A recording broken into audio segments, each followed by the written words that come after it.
Pai do Senhor, meus irmãos, meu nome é Ismael, este é o vídeo número 38 do canal Retornando às Escrituras.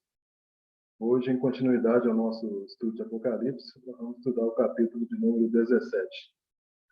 Então, peço aos irmãos que se preparem para junto estarmos estudando a palavra do Senhor. Amém, irmãos? Louvado seja o nome do Senhor. Louvado seja o nome do Senhor. Nós vamos para o capítulo 17 de Apocalipse. Então, irmãos, nós vimos então que no capítulo 16, nós estudamos no último vídeo, a história ela acabou no derramar das taças, e na destruição da grande Babilônia. Agora, no capítulo 17, o Apocalipse ele volta à história, para poder explicar a história da grande Babilônia. Então, ele vai voltar lá no passado para poder estudar a história da grande Babilônia.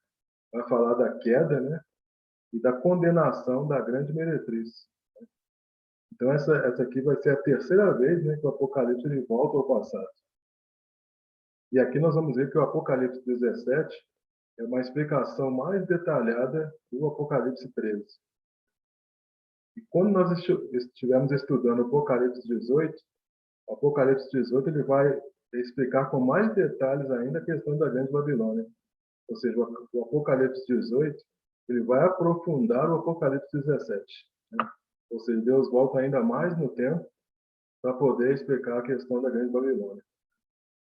Então, o capítulo 17, ele volta na história para explicar a questão da grande Babilônia na história. E o capítulo 18, que nós vamos estudar posteriormente, ele vai aprofundar na questão da grande Babilônia.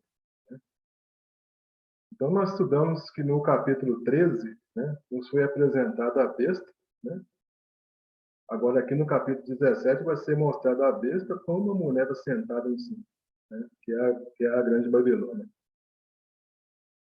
Então, irmãos, voltando um pouquinho então na história, da questão da Babilônia antiga, a Babilônia, ela é o desenvolvimento de Babel. O que significa Babel? Babel significa confusão. Lá em Gênesis capítulo 11, nós vamos ver que depois ela se desenvolve, para a Babilônia, Babel, foi na época da confusão das línguas, ali em Gênesis 11. Mais tarde, ela se desenvolve para a Babilônia, aí já na época dos profetas, e no Apocalipse ela vira o que? A grande Babilônia. Então, irmãos, a grande Babilônia, ela não nasce aqui nos capítulos 17 e 18 de Apocalipse. A grande Babilônia, aqui nos capítulos 17 e 18, vai ser o auge, da grande Babilônia, vai ser o período da sua maturidade. Nós vamos ver que lá em Gênesis 10 e 11 é que vai ser a semeadura da grande Babilônia. Então nós sabemos que, voltando um pouquinho na história, nós sabemos que os homens pós-diluvianos, Noé, sua esposa, seus 3 filhos e as 3 noras, eles vão se multiplicando sobre a terra, que foram os homens que sobreviveram, após o dilúvio. 300 anos depois do dilúvio, os pós-diluvianos eles vão ser liderados por uma pessoa chamada Nimrod. Nimrod, o seu significado, o nome dele significa vamos nos revoltar. E quando nós vamos lá para Gênesis 10, versículo 8, diz assim: Cuxi também gerou a Nimrod, o qual foi o primeiro a ser poderoso na terra. Então, Nimrod, começou a ser poderoso na terra, como diz o versículo. E o 10:9 diz assim: Ele era poderoso caçador diante do Senhor, pelo que se diz, como Nimrod, poderoso caçador diante do Senhor. Então, quando a gente vê essa expressão poderoso caçador diante do Senhor, a princípio nos dá uma impressão de uma coisa boa, Que maravilha, Poderoso caçador diante do Senhor. Mas essa expressão poderoso caçador diante do Senhor, essa expressão significa o seguinte: que é aquele que olha a Deus cara a cara para afrontá-lo. Esse é o significado dessa expressão poderoso caçador diante do Senhor. Aquele que olha na cara de Deus para afrontá-lo. E nós vamos ver então que Nimrod, então, ele convoca as pessoas, né, para uma assembleia, né? Ele diz assim, ó, nós não podemos nos espalhar, né? Nós não podemos nos espalhar para que nos tornemos célebre, né, o nosso nome, né? Porque segundo ele, né, a ideia dele é que os antepassados tiveram seus nomes apagados, né? Então a ideia dele que o povo não se espalhasse para que o nome dele se tornasse célebre, né, em toda a terra, né? E nós sabemos que Deus fez um pacto com Noé, né, através do arco-íris, né, dizendo que encher a terra, multiplicar e espalhar sobre a terra, né? Mas Nimrod, ele não acreditou nesse pacto, né, que Deus fez com Noé através do arco-íris. Nós vamos ver que lá em Gênesis 11, versículo 3, Gênesis 11, versículo 3 diz assim: E disseram uns aos outros: Eia, façamos tijolos e queimemo-los bem. E foi-lhes o tijolo por pedra e o betume por cal. Então Nimrod diz, né, tomemos o barro, né, coloquemos o barro numa fornalha. E nós sabemos que o homem ele foi feito de barro. Ou seja, aqui está querendo dizer o seguinte, que o homem ele será conformado, né, quando o barro é colocado na fornalha, né, é para ser conformado, né, na forma o quê? Na forma de tijolo, né? Ou seja, o homem, né, feito de barro, ele será conformado segundo a filosofia do maligno, né, para poder construir algo contra Deus. E nós sabemos também que Nimrod ele propôs que fazer uma cidade, né? E aqui vem um aspecto político, né? Então, primeiro, Nimrod estava querendo mudar, né, o modo de vida do homem, ou seja, entrando aqui na questão social, na questão econômica também, né? Nimrod também propôs fazer uma cidade, ou seja, mostrando aqui o aspecto político, né? E Nimrod também construiu uma torre, né? Busca do divino, ou seja, a ideia de espiritualidade, a ideia de religião, né? Então, quais são os princípios de Babel, né? É uma rebelião contra Deus, independência, meio de salvação com as próprias mãos, né? Ou seja, daqui que nasce a ideia da questão da salvação pelas obras, né? Porque ele queria, através das suas próprias mãos, através da construção dessa torre, se chegar a Deus, né? Então, essa torre seria o modo como eles se chegariam até a Deus. E nós sabemos que é impossível, né, fazer uma torre até o céu, né? Da mesma forma que é impossível ser salvo pelas obras. Então, a torre também ela era que uma tentativa de se livrar do juízo de Deus, né? Porque Nimrod ele não acreditava naquele pacto que Deus tinha feito com Noé. Então, irmãos, a Grande Babilônia, né, ela é o resultado de todas as obras do maligno, obras malignas, né, do homem que originou, que foi originado após o dilúvio. Então, todas as obras malignas que o homem fez após o dilúvio, né, a Grande Babilônia é o resultado de tudo isso, né? E nós sabemos que Deus ele começou um novo mundo com Sem, Cão e Jafé, né? E nós sabemos que o Apocalipse ele fala que a Babilônia é a mãe de todas as abominações da terra. Ou seja, tudo começou com Babel, né? Tudo começou em Babel. Então, o que que nós podemos dizer o que é a Babilônia, né? A Babilônia, ela é um sistema político, religioso e econômico, né, que abrange o mundo todo. E é também uma cidade, né? Nós sabemos, nós já estudamos, né, que a Babilônia é o atual Iraque, né?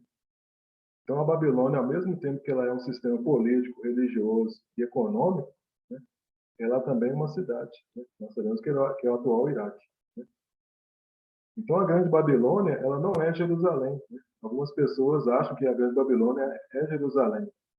Também a Grande Babilônia não é Roma e também não é Meca, né? Um dia, Jerusalém teve a aparência da Grande Babilônia, né? Por isso que o Senhor comparou ela com a Grande Babilônia. Quando nós vamos lá, por exemplo, para Apocalipse 11, versículo 8, diz assim: E jazerão seus corpos na praça da grande cidade, que espiritualmente se chama Sodoma e Egito, onde também o seu Senhor foi crucificado. Então, embora o Senhor tenha comparado Jerusalém com a grande Babilônia, né? Só que nós sabemos o seguinte, que a grande Babilônia, a partir do momento em que ela cair, ela jamais voltará a existir. Ao contrário de Jerusalém, que vai permanecer para sempre. Jesus vai reinar em Jerusalém. No reino milenar, Jesus vai reinar em Jerusalém. Então, irmãos, Nimrod, então, ele era da descendência de Noé. Ele edificou uma torre, né, que levaria até o céu, né, com qual objetivo? Para que o povo não se espalhasse, né, fazendo o que? O contrário do que Deus tinha determinado.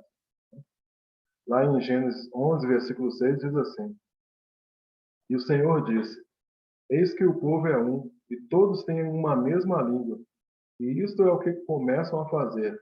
E agora não haverá restrição para tudo que eles intentarem fazer. Então, irmãos, nessa passagem aqui, então, Deus ele estava vendo este mundo moderno, né? Esse mundo de hoje nós vivemos, né?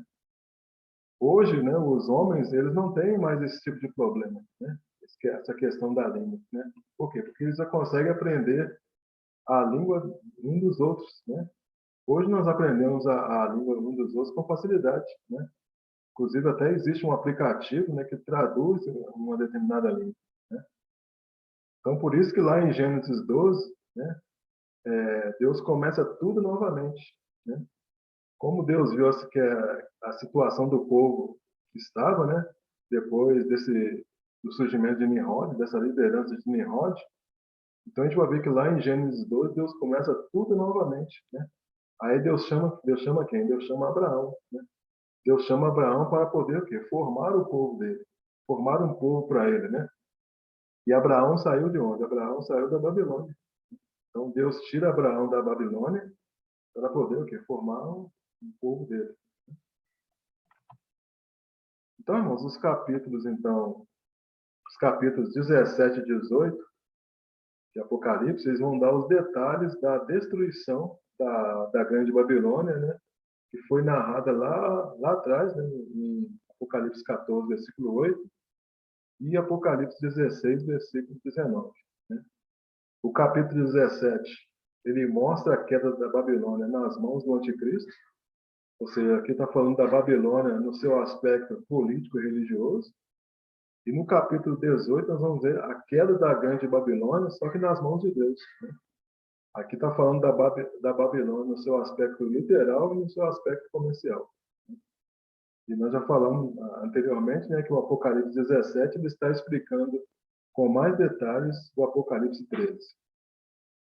Então vamos iniciar a leitura, então, né? Apocalipse 17, versículo 1, que diz assim: Veio um dos 7 anjos que tinha as 7 taças e falou comigo, dizendo: Vem, mostrar-te-ei a condenação da grande prostituta que está assentada sobre muitas águas. Então está falando aqui da grande prostituta, da grande meretriz, né, que está assentada sobre muitas águas. Então, nesse momento aqui, né, o apóstolo João ele foi convidado para ver o quê? A visão do julgamento da grande meretriz, da grande Babilônia, né, que se acha assentada sobre muitas águas. As muitas águas, irmão, segundo o Apocalipse, né, o próprio Apocalipse define isso, lá em 17:15, diz assim, que o Apocalipse, que as águas, né, são povos, multidões e nações. Né? Ou seja, as muitas águas significa o quê? Povos, multidões e nações. Isso mostra o quê? A influência, né, dessa mulher sobre as nações. E nós vemos o quê? Que a influência dessa mulher, dessa grande meretriz, é uma influência o quê? Universal. Ela vai atingir o mundo todo, ou seja, a influência dela não está restrita a um ou dois países. Né? A influência dela será o quê? Universal. Porque fala aqui que ela está assentada sobre as nações. Né? Ou seja, está assentada sobre muitas águas. Ou seja, ela está assentada sobre nações, povos e línguas. Quando a gente vai lá para Apocalipse 14, versículo 8, diz assim: Um segundo anjo o seguiu e disse: Caiu, caiu a grande Babilônia, que a todas as nações deu a beber o vinho da ira da sua prostituição. Então, aqui o Apocalipse 14, 8, mostrando a queda da grande Babilônia. Né? Então, a gente vê aqui que a queda da grande meretriz, ela foi anunciada aqui em Apocalipse 14:8, né? Ela recebeu o cálice da ira de Deus, né? Na sétima taça, quando a sétima taça foi derramada, lá em Apocalipse 16, versículo 19, né? Nós estamos no último vídeo, que diz assim, ó: E a grande cidade fendeu-se em 3 partes, e a cidade das nações caíram. E Deus lembrou-se da grande Babilônia para lhe dar o cálice do vinho do furor da sua ira. E agora nós estamos vendo aqui, né, que agora um dos anjos, né, um dos anjos que derramou as taças, ele vai mostrar o quê? Com mais detalhe para João essa questão da prostituta, né? O versículo 1 fala assim, ó: Veio um dos 7 anjos que tinham as 7 taças e falou comigo dizendo, ou seja, um daqueles anjos que derramou as 7 taças da ira, ele se dirigiu a João para mostrar para ele mais detalhes, né, a respeito do que da grande prostituta. Aí o versículo 2, né, Apocalipse 17, diz assim: Com a qual se prostituíram os reis da terra, e os que habitam sobre a terra se embriagaram com o vinho da sua prostituição. Então nós sabemos que prostituição, né, é a venda do corpo para o prazer do outro, ou seja, para uma satisfação da natureza pecaminosa, né? E qual que era o sistema, então, da prostituta, da grande Babilônia? Ela era conspirar, né, com os líderes mundiais, né, para criar o quê? Uma fusão entre a religião e o Estado, para poder o quê? Manipular as pessoas. Então é assim que esse sistema da prostituta ele vai agir, né, durante a grande tribulação. 17:3. Então me levou em espírito a um deserto, e vi uma mulher montada numa besta cor de escarlata, que estava cheio de nomes de blasfêmia, e que tinha 7 cabeças e 10 chifres. Então aqui está falando o quê? De uma mulher assentada sobre a besta, né?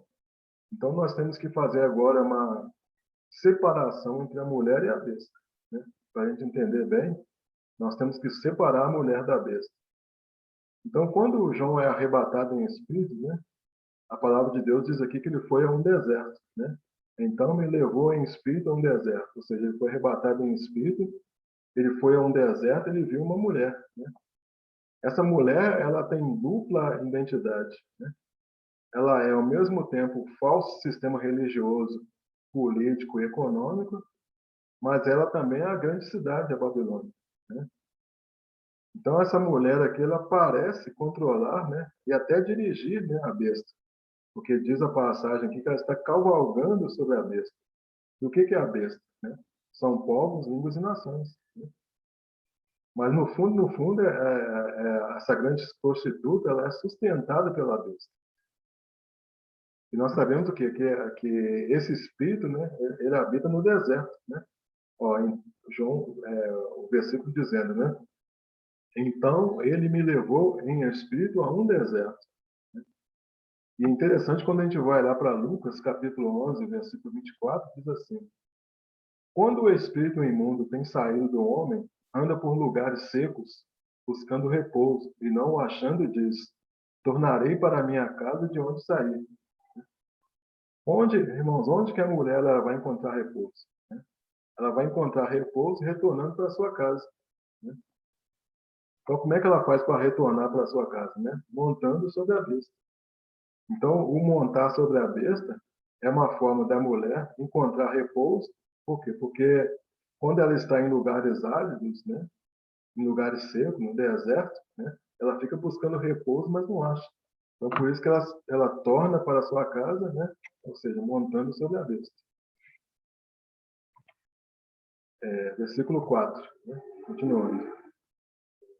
A mulher estava vestida de púrpura e de escarlata, e adornada de ouro, pedras preciosas e pérolas, e tinha na mão um cálice de ouro, cheio das abominações e da imundícia da prostituição.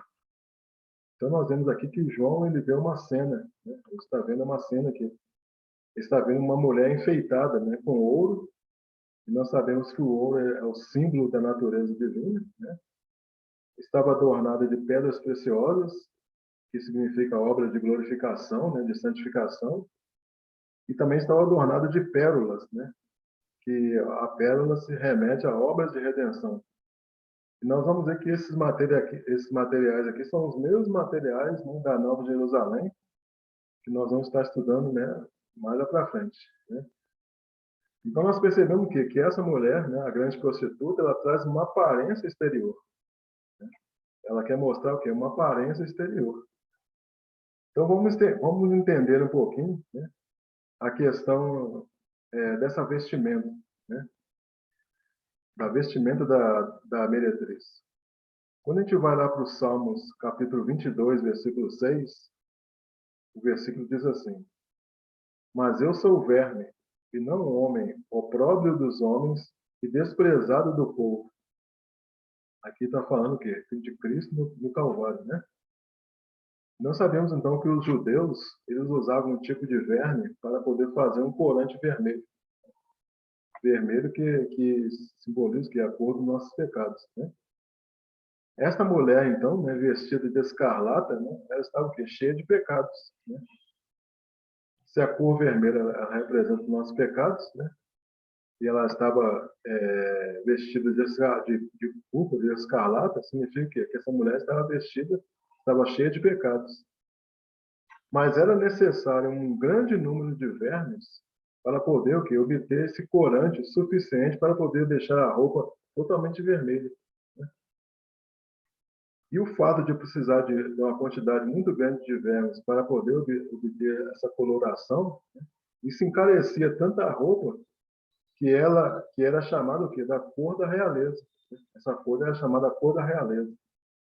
Ou seja, trata-se aqui, né, de uma prostituta rica, né, de sangue real.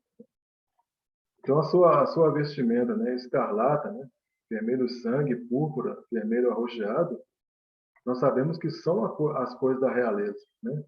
São as cores oficiais dos Césares, né? O Papa também usa dessas cores, né?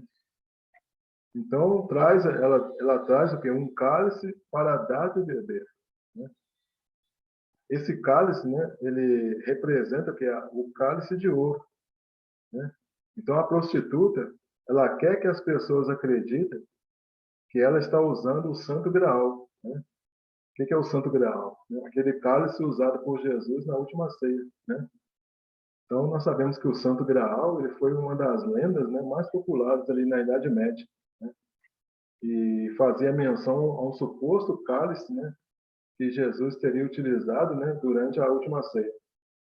Então, ela quer mostrar o quê? Que ela está utilizando, né, o Santo Graal, ou seja, aquele cálice de ouro. Por quê? Porque tudo dela aqui é só aparência, né? Tudo que ela quer mostrar para os homens é a aparência exterior. Continuando, 17:5 diz assim: E na sua fronte estava escrito um nome simbólico: a Grande Babilônia, a mãe das prostituições e das abominações da terra. Então, a prostituição ela está envolvida num contexto comercial, né? Ou seja, a prostituta ela vai fazer comércio com os reis da terra, com as nações, né? Nós vamos ver essa questão do comércio, né, com mais detalhe lá em Apocalipse, capítulo 18, né? E alguns estudiosos, irmãos, eles dizem que a mãe, né, porque aqui o versículo falou assim, que a grande Babilônia é a mãe das prostituições e das abominações da terra. E alguns estudiosos, eles dizem que a mãe é a Igreja Católica e a filha é a Igreja Evangélica, né? Mas nós sabemos que a mãe é aquela que deu origem, né? Quem que deu origem à Babilônia? Nimrod, né? Nimrod deu origem à grande Babilônia. Então, essa meretriz, irmãos, na realidade, ela está conduzindo as 7 cabeças, né, da besta desde a antiguidade. Ou seja, não é de agora, desde a antiguidade, que a besta, a meretriz, ela tem conduzido as 7 cabeças, né? Quando a gente vai lá na estátua de Nabucodonosor, né, nós vemos que a cabeça é a Babilônia, né? O que é a cabeça da Babilônia? Porque Deus ele não pegou o Egito e a Síria, né? Deus, na estátua de Nabucodonosor, Deus pegou a cabeça a partir da Babilônia. Por quê? Porque era o contexto que estava inserido Daniel naquela época, né? E essa imagem de Nabucodonosor, ela representa o quê? A imagem do 8º rei, né? Ou seja, aquela cabeça da Babilônia, ela tinha o quê? A mentalidade babilônica, né? E os pés daquela estátua, que é o resultado final de tudo aquilo, né? Então, continuando, versículo 6, né? Versículo 6 de Apocalipse, diz assim: E vi que a mulher estava embriagada com o sangue dos santos e com o sangue dos mártires de Jesus. Quando a vi, maravilhei-me com grande admiração, ao que o anjo me disse: Por que te admiraste? Eu te direi o mistério da mulher e da besta, que leva, a qual tem 7 cabeças e 10 chifres. Então, nós vemos aqui que essa embriaguez, ela promove, né, a embriaguez com o sangue dos santos, né, ou seja, dos crentes vivos, né, que foram feridos, e também dos mártires, né, ou seja, também dos crentes, né, que foram mortos, né, na metade da última semana.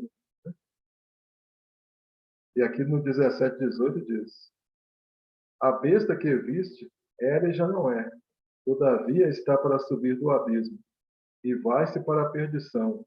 E os que habitam sobre a terra, e cujos nomes não estão escritos no livro da vida desde a fundação do mundo, se admirarão quando virem a besta que era e já não é, e que tornará a vir. Então, o Apocalipse agora tá nos apresentando o quê? O mistério da mulher e da besta, né? Ele falou aqui no versículo 7, né? Que ia apresentar, né? Vou te dizer o mistério da mulher e da besta. Então, ele está nos explicando agora o que é a besta, né? Então, irmãos, a besta que viste era e já não é, né? Então, qual que é a besta que era? A besta que era é a besta do Apocalipse 13. Quando nós vamos lá para o Apocalipse 13, versículo 2, diz assim: E a besta que vi era semelhante ao leopardo, e os seus pés como os de urso, e a sua boca como de leão. E o dragão deu-lhe o seu poder, e o seu trono, e grande autoridade. Né? Então, nos ligando aqui com Daniel, capítulo 7. Então, essa aqui é a besta que era. Né? Ela era semelhante ao leopardo, que é a Grécia, com os pés de urso, que é a Pérsia, e boca de leão, que é a Babilônia. Ou seja, a besta era, né, a Grécia, a Pérsia e a Babilônia. Ela já não é, né? Era e já não é. Já não é o quê? Já não é agora, está se referindo que é as duas pernas de ferro, que é o Império Romano. Né? Ou seja, ela era a Grécia, a Pérsia e a Babilônia, e já não é o Império Romano. E está para subir do abismo. Né? Hoje, irmãos, nós estamos aqui, nos pés da estátua. Né? Os pés é uma mistura aqui de ferro e barro, né? Quando chegar o tempo dos dedos, né? Então a besta vai aparecer. Hoje nós estamos aqui no nosso mundo hoje, no nosso contexto hoje, nós estamos nos pés da estátua. E aqui quando fala de um livro escrito desde a fundação do mundo, né? Está se referindo que a estes, né? Cujos nomes não estão escritos no livro da vida, né? Então, esses cujos nomes não estão escritos no livro da vida desde a fundação do mundo se admirarão quando virem a besta. Né? Então, está se referindo o quê? Está se referindo aos não eleitos, né? Aos não predestinados. Continuando, versículo 9. Aqui está a mente quem tem sabedoria. As 7 cabeças são 7 montes, sobre as quais a mulher está sentada. Então, aqui começa, irmãos, aqui é que vai acontecer a revelação das 7 cabeças da besta. Né? Então, essa sabedoria, ela vai nos ensinar, né? Ela vai nos ajudar a entender quais são as 7 cabeças da besta. Então, essa sabedoria aqui que o versículo está falando, irmãos, não tem nada a ver com relação à roupa, né? Com relação ao cálice. Né? Muitas pessoas dizem que tem relação com a roupa, com o cálice, né? Tem relação com os papas do passado. Né? Nós sabemos que os papas, eles não cumprem as características do anticristo, que nós vimos lá no profeta Naum. Né? O papa ele também não cumpre as características do reino da Síria. O único reino que cumpre as características do anticristo é uma religião que tem um livro que blasfema contra Deus, né? E eles estão o quê? Nesse momento, eles estão passando, né, a Igreja Católica e a Igreja Evangélica em números, né? Eles negam o Pai e o Filho, né? Matam cristãos, decapitam cristãos, né? Quando a gente vai lá para o livro de Apocalipse, capítulo 20, versículo 4, né? O Apocalipse ele já nos dá um sinal, né? Apocalipse 20, versículo 4 diz assim: E vi tronos, e assentaram-se sobre eles, e foi-lhes dado o poder de julgar. E vi as almas daqueles que foram degolados pelo testemunho de Jesus e pela palavra de Deus, que não adoraram a besta, nem a sua imagem, e não receberam sinal em suas testas, e nem em suas mãos, e viveram e reinaram com Cristo durante 1000 anos.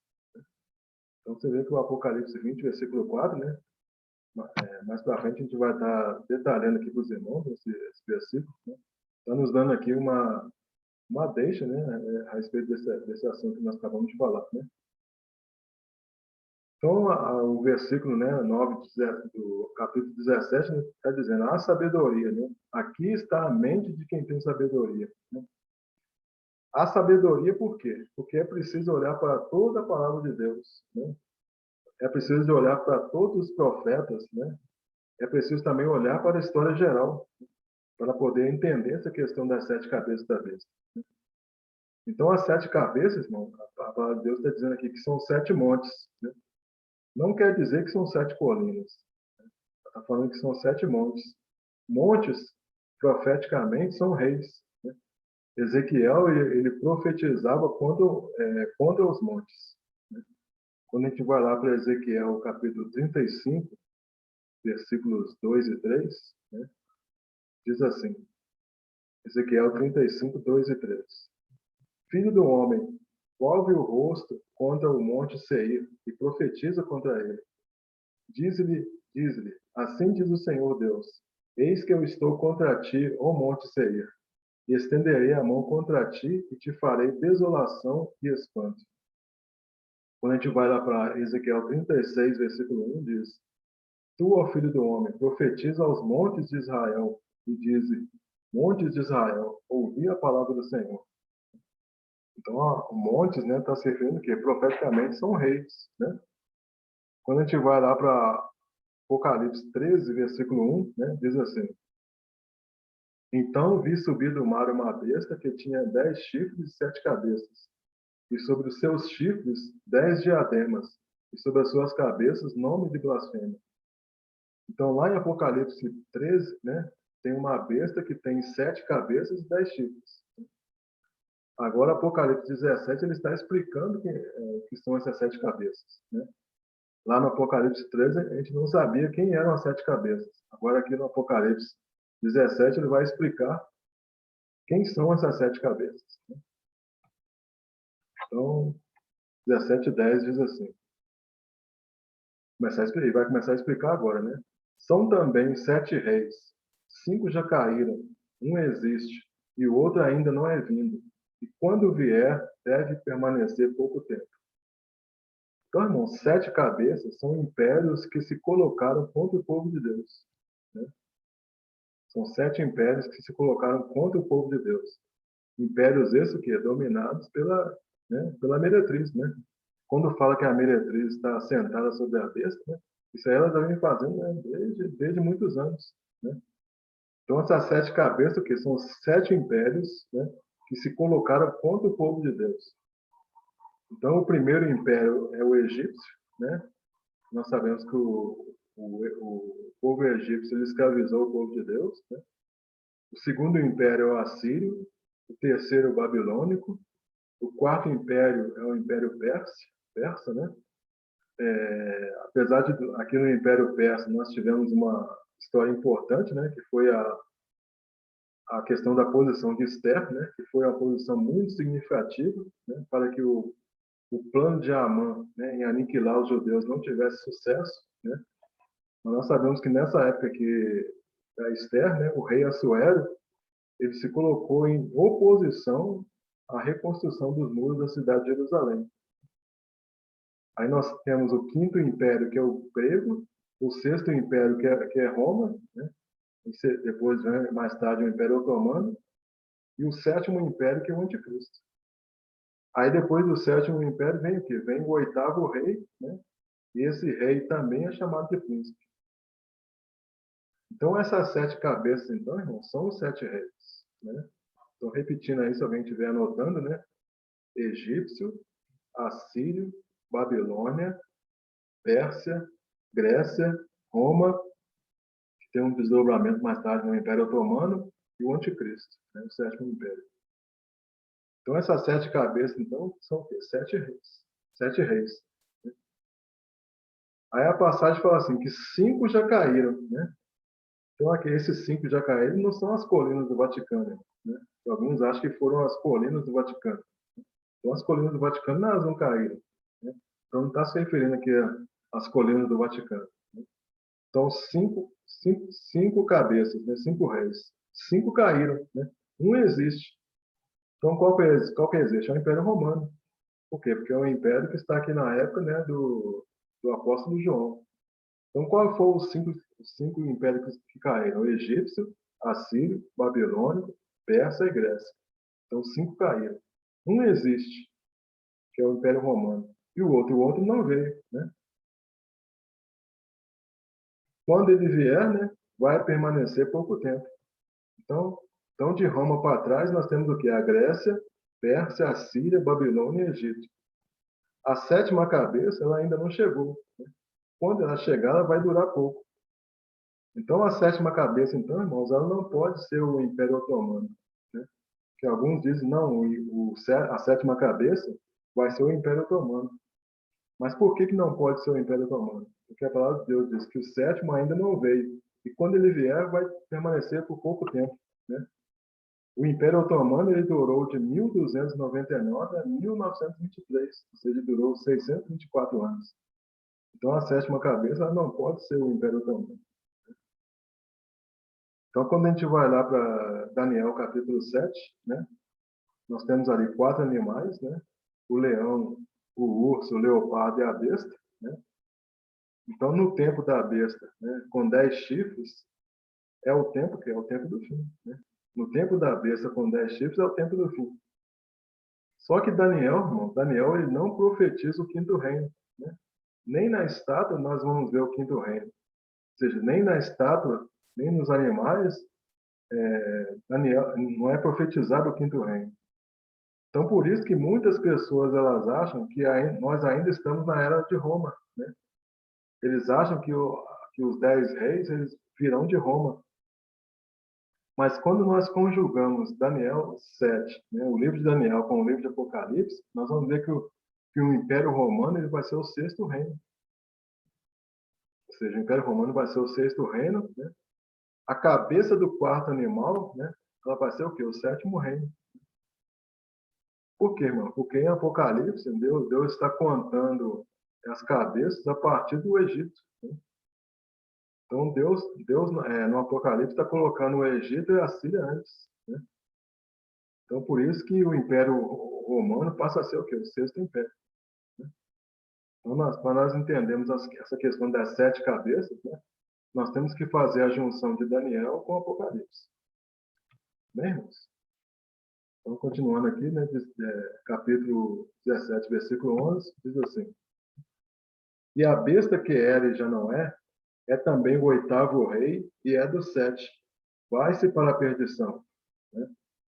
Então, o oitavo rei, ele é a besta que viste e era e já não é. Né? É o oitavo rei. Né? O oitavo rei é a besta que viste, era e já não é. Ela tem esse oitavo rei ele tem características do Império Otomano, né? Mas ele não vai ser o Império Otomano. Então nós sabemos que a besta ela tem 7 cabeças e 10 chifres, né? Os 10 chifres ele tem de estar em uma das cabeças, né? Em qual cabeça está os 10 chifres? Né? Os 10 chifres estão sobre a sétima cabeça. Da sétima cabeça é que vai se levantar o quê? O oitavo rei. O oitavo rei é quem? O oitavo rei é o chifre pequeno. Né?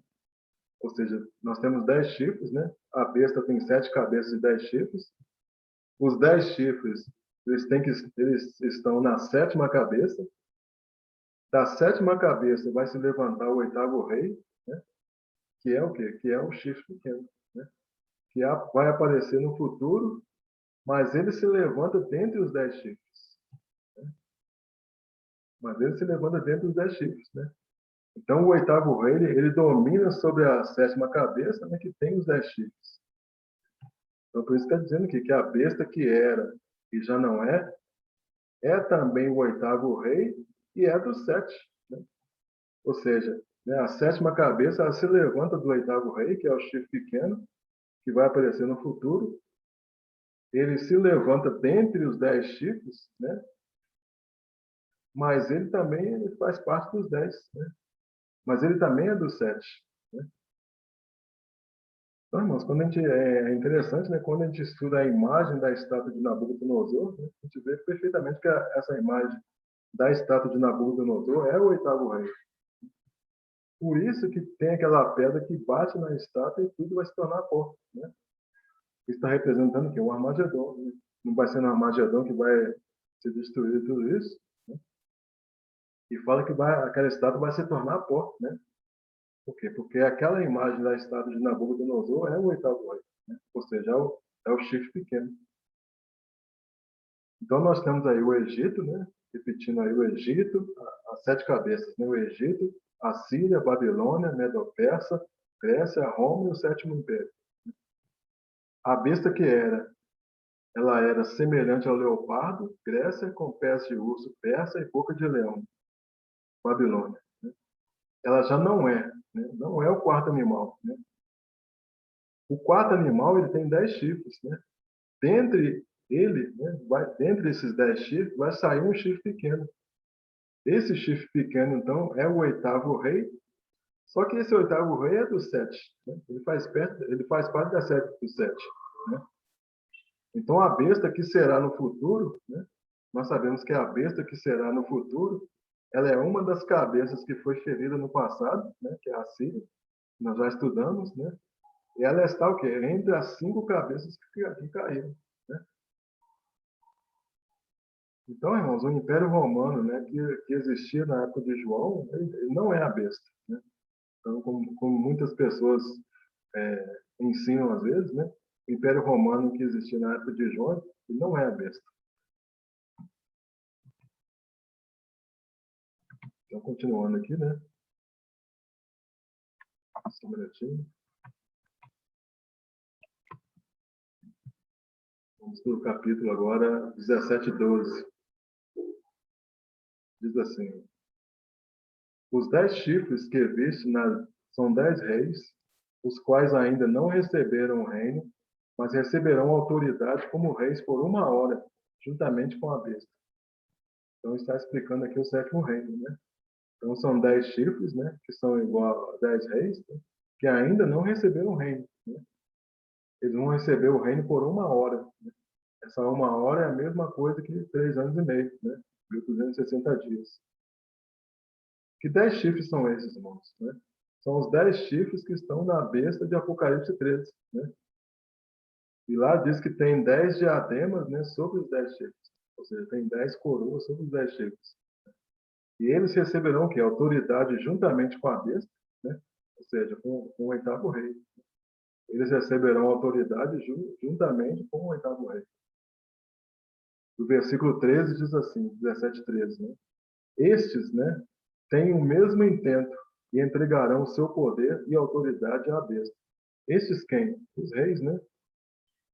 Eles têm um só pensamento, né? Eles oferecerão à besta o poder que possuem, né? Na realidade, irmãos, na realidade, são utilizados como reis fantoches, né? Mas eles têm um só pensamento, né? Eles vão oferecer à besta o poder que eles possuem. Ou seja, eles estão na realidade sendo usados como reis fantoches, né?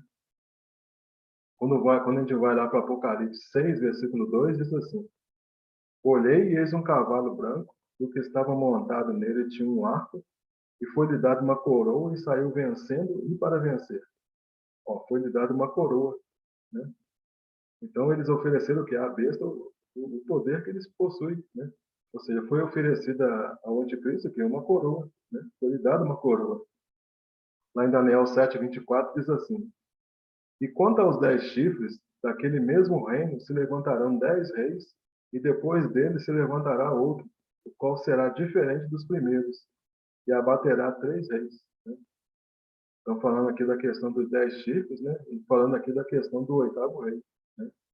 Aqui em Daniel 7:24.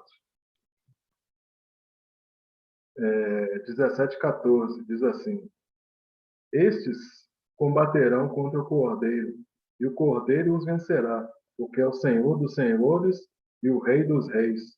Vencerão também os que estão com ele, os chamados e eleitos e fiéis. E o 15 diz assim: Disse-me ainda: As águas que viste, onde se assenta a prostituta, são povos, multidões, nações e línguas. Então, esse 17:15 nós já explicamos anteriormente, né?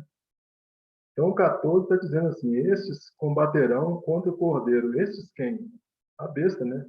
A besta mais os 10 reis, né? Eles pelejarão contra o Cordeiro. Né? Eles pelejarão contra o Cordeiro.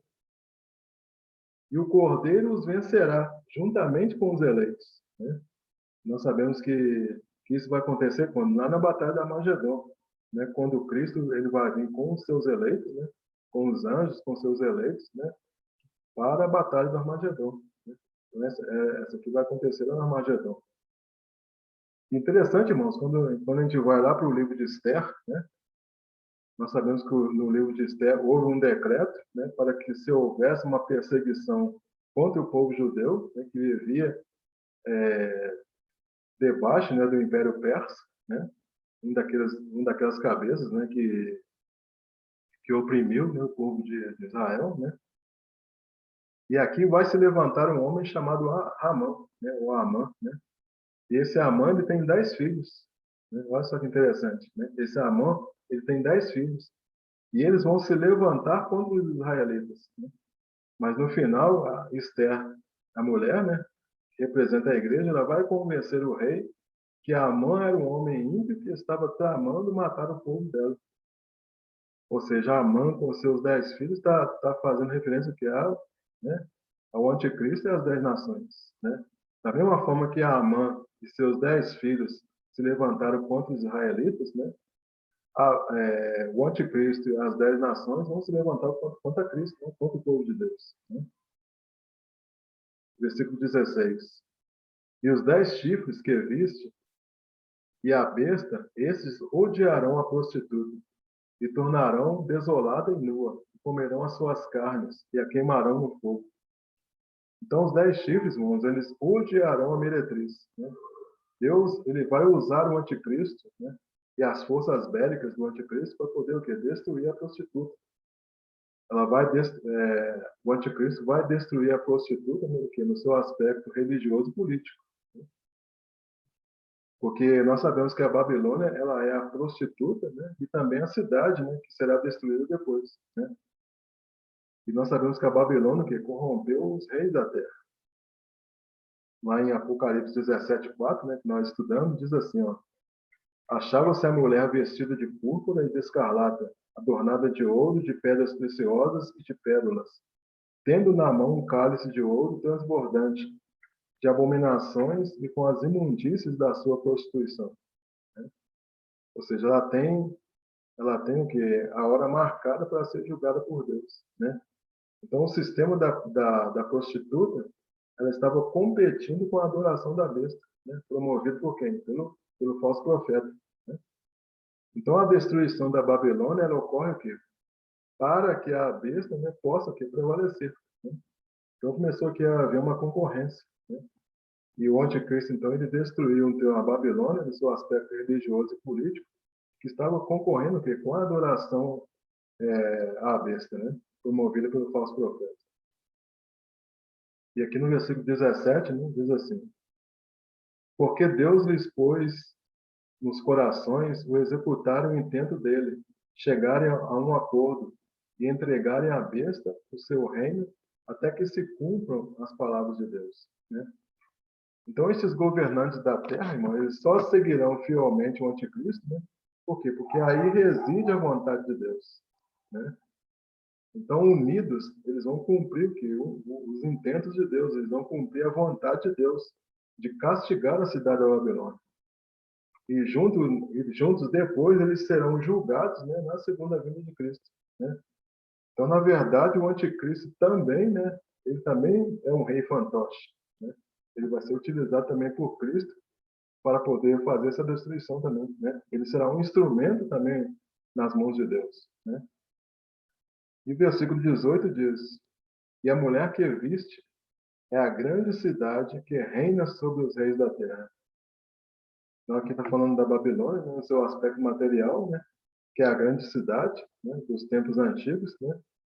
E essa grande cidade, ela volta novamente agora, né, nos tempos do fim, né? Então, a mulher que é vista é a grande cidade que reina sobre os reis da terra. Amém, irmãos? Vamos ver agora, irmãos. Nós sabemos, né, que hoje nós estamos nos pés da estátua, né, como eu mencionei anteriormente, né? Nós estamos atualmente nos pés da estátua.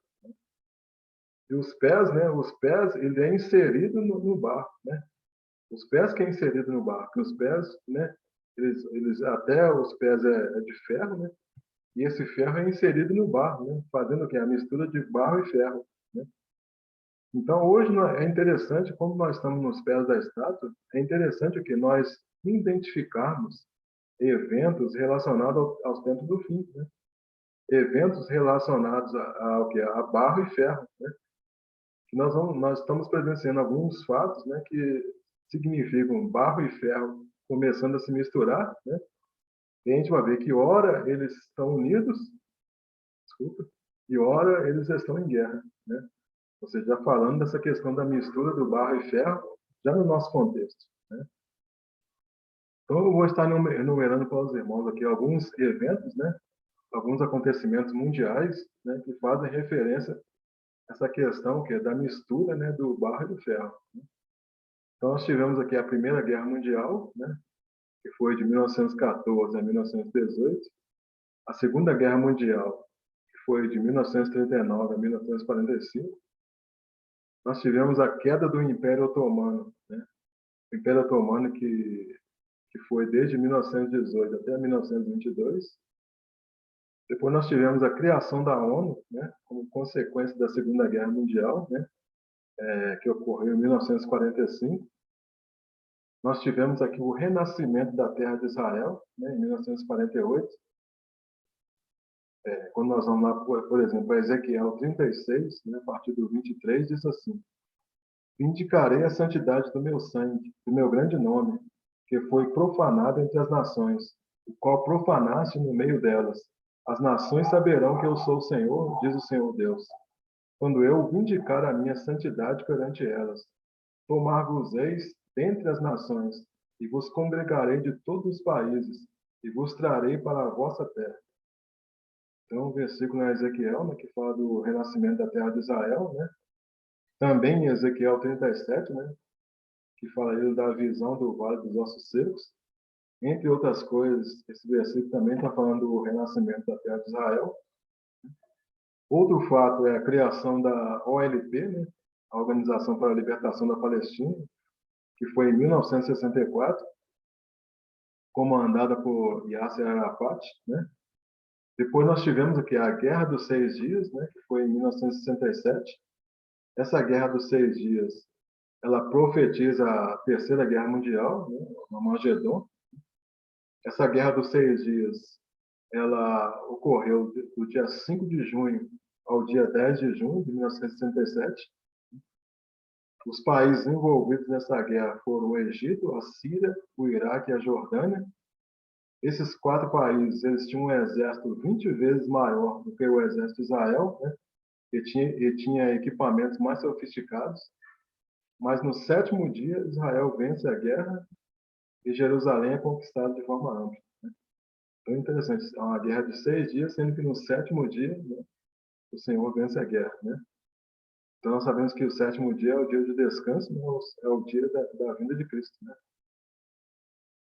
Então esses eventos, então, irmãos, são nações o que tentando fazer alianças, né? Mas só que são alianças que muitas vezes não permanecem, né? Então, esses eventos estão apontando o quê? Para os pés da estátua, né?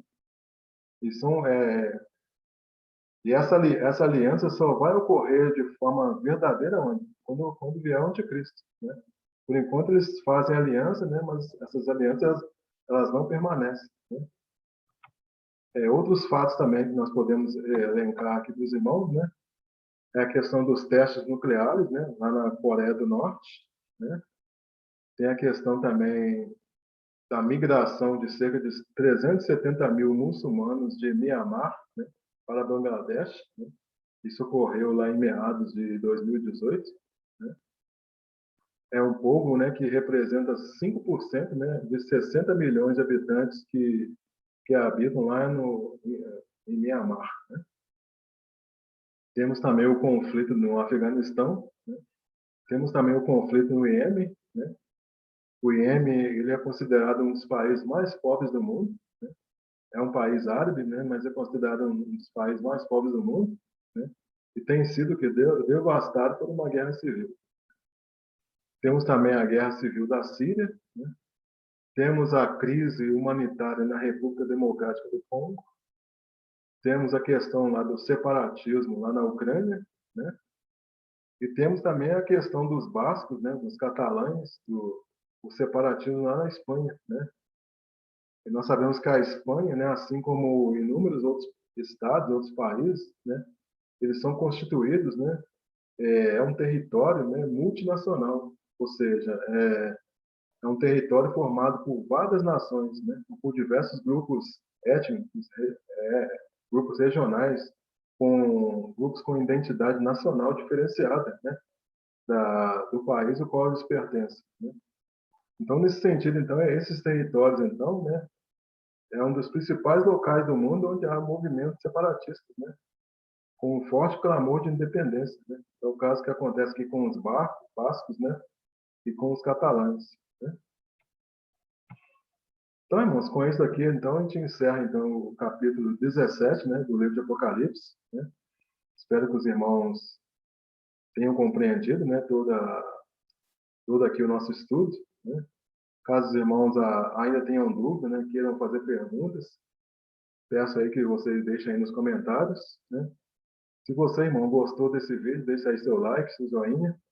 Se você ainda não é inscrito no canal, peço que você se inscreva no canal, né? E tá vindo aí novidades no canal, irmãos. Para você que é nosso seguidor, está inscrito, né? Para você também que não é inscrito, né? Tá vindo aí novidades no canal, né?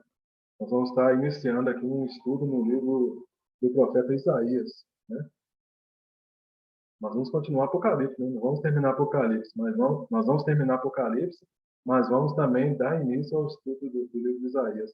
Amém, irmãos? Então não perca aí os próximos vídeos. Amém? Então agradeço a todos aí que assistiram o vídeo até o final. Né? Fiquem todos na paz do nosso Senhor Jesus Cristo. Amém, irmãos? Glória a Deus.